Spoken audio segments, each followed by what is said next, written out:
যখন এগুলোতে জড়াই পড়ি তখন ওনার সাথে আমার একটা শারীরিক সম্পর্ক হয়ে যায়। এমনভাবে মিলেমিশেটা শুরু হয়, ওই যে বললাম নিজের অজান্তে শখ পূরণের জন্য কিছু কিছু শখ আছে, যদি পূরণ করতে হয় অনেক কিছু নাকি বিসর্জন দিতে হয়, অনেক কিছু স্যাক্রিফাইস করতে হয়। সেটা ফ্রি ফায়ারের মাধ্যমে আমার সাথেও ঘটে গেল। আসসালামু আলাইকুম সুপ্রিয় দর্শক শ্রোতা, কেমন আছেন সবাই? আশা করছি সবাই ভালো আছেন। আলহামদুলিল্লাহ, আল্লাহর রহমতে আমিও ভালো আছি। আপনাদের মাঝে আবারও আসলাম আমি শিলা, ছোট্ট একটি গল্প নিয়ে। আশা করি ভালো লাগবে। যাই হোক, গল্পটা শুরু করলাম। আমার জানেনই তো বর্তমান যুগে ফ্রি ফায়ার গেমস বের হয়েছে, যেটার পিছনে এখন ছুটছে সবাই। ঘরের বউ বলেন, মেয়ে বলেন, ছেলে বলেন, বাচ্চা পোলাপান হতে সবাই এটার পিছনেই আছে, ফ্রি ফায়ার নামক সেই গেমসটায়। এটাতে নাকি শুনেছি অনেক টাকা ইনকামও করা যায়। তাই ভেবে আমি একদিন তার মধ্যে আমার মন চলে গেল যে সবাই খেলতেছে, আমারও শেখার ইচ্ছে জাগলো, মনে আমারও শখ জাগলো যে আমিও ফ্রি ফায়ার গেমসটা শিখবো। কিন্তু তার পিছনে পড়ে যে লাইফের সাথে সমালোচনা হবে সেটা কখনো কল্পনা করিনি। হ্যাঁ, তাহলে শুনুন। ফ্রি ফায়ার গেমস খেলার জন্য আইডি খুলতে হয়, অফিসিয়াল করতে হয় টাকা ইনকাম করতে হলে। তখন আমার মাথায় এতটা বুদ্ধিও নাই যে আমি এটা নিজে করব, নিজে খুলবো, ওইরকম ট্যালেন্ট আমার ছিল না।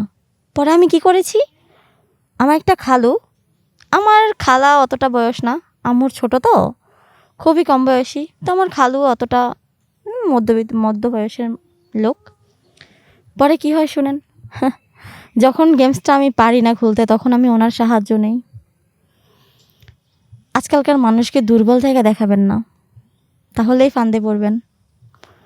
তারপর খালু যখন আমাদের বাড়িতে আসতো, আমাদের পাশেই ছিল তাদের বাড়ি, খুব বেশি দূরে না। আমার খালার গ্রামেই বিয়ে হয়েছে, যদিও গ্রামে হয়েছে, তবে কাছাকাছি বাড়ি ধরতে গেলে। খালু সবসময় বাড়িতে আসে। তো ওইভাবে আমি খালুকে একদিন বলি যে খালু, আমার এই গেমসটা খেলার প্রয়োজন, আমি এভাবে টাকা ইনকাম করতে চাই।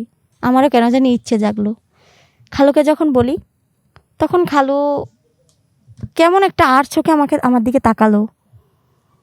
পরে তাও আমি ওইভাবে নেই, কারণ যেহেতু আমার খালু তো খালার জামাই বলে কথা, ওই বিষয়টা আমি তেমন নেই। তখন আমাকে উনি এক কথায় রাজি হয়ে যায়, কেন পারবো না, অবশ্যই আমি সব পারি, আমি শিখাবো। সেই বড় বড় কথা, হ্যাঁ আমি তোমাকে শিখাবো, এটা কোনো ব্যাপারই না, আমি তোমাকে টাকা ইনকাম করাবো। তখন আমিও লোভে পড়ে যাই যে হ্যাঁ, আমি টাকা ইনকাম করব সবার মতো, আমিও ফ্রি ফায়ার গেমসটা খেলবো। তখন খেলবো বলে আমি নামলাম যে আমিও খেলবো।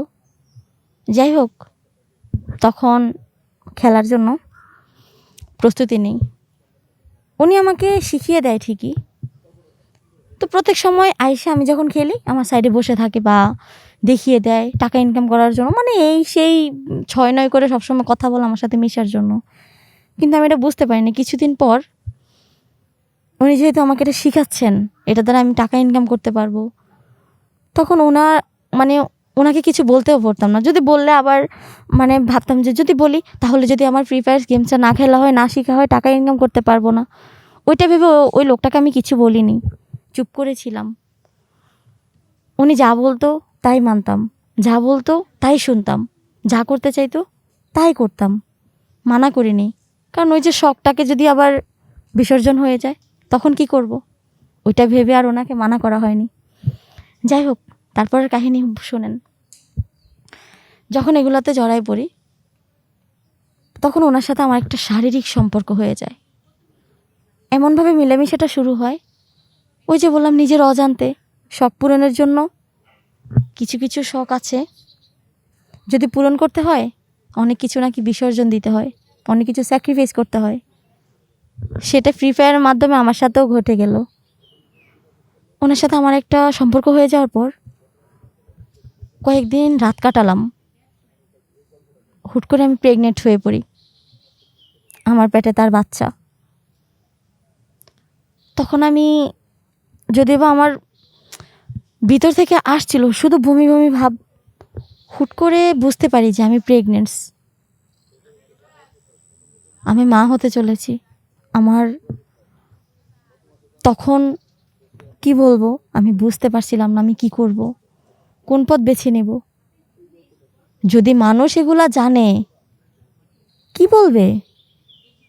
যদি মানুষ এগুলা জানে, গ্রামের মানুষ, আমার খালা, আমার মা, ওরা যদি জানে তাহলে এটা কোন দিকে যাবে বিষয়টা। যাই হোক, ওইটা ভেবে কিছুই বলিনি, চুপ ছিলাম।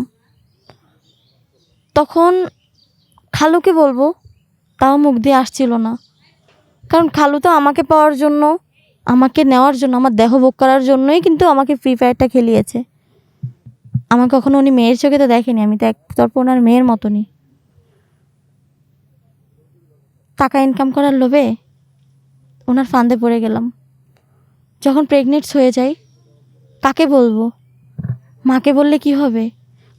খালাকে বললে সংসার ভেঙে যাবে। আমি কোনো দিক বেছে নিতে পারছিলাম না, নিজে অসহায় পড়তেছি কেমন জানি। যদি ভেবে কুল পাচ্ছিলাম না যে আমার কি করণীয়, আমি কি করতে পারি। তারপর হঠাৎ করে মাথায় বুদ্ধি আসে, আমার একটা ফ্রেন্ডস, একসাথে পড়ালেখা করতাম, কিন্তু সে এখন আমার আগে ডাক্তারি লাইনে পড়ালেখা করে ফেলেছে। সে এখন ডাক্তারি লাইনে চলতেছে।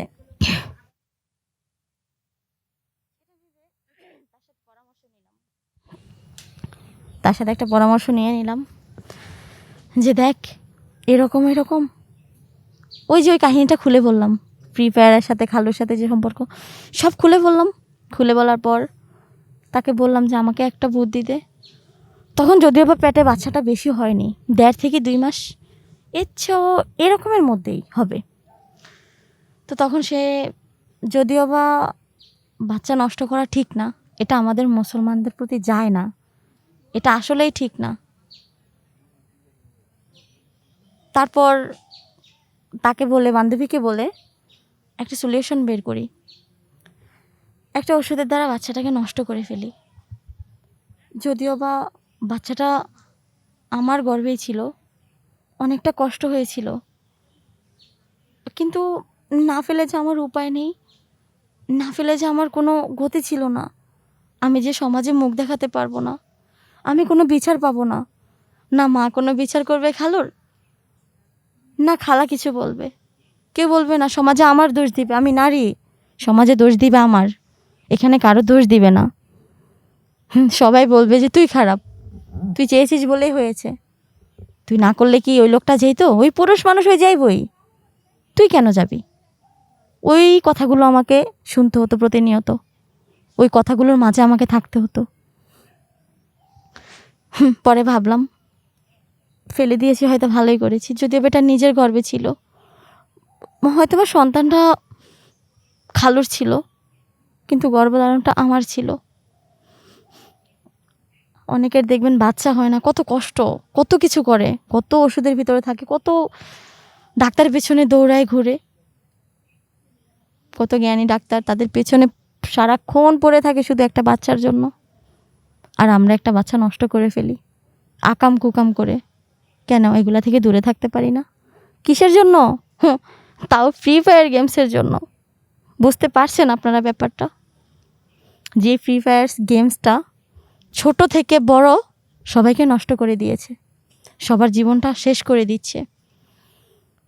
কি বলবে কি করবে বুঝতে পারছিল না। প্রতিটা মানুষ এরকম তার জীবন শেষ করে দিবে। যাই হোক, আসলে কি বলবো বুঝতে পারছিলাম না। জীবনটা যেহেতু এমন, এখানে আর কিছু বলার নেই।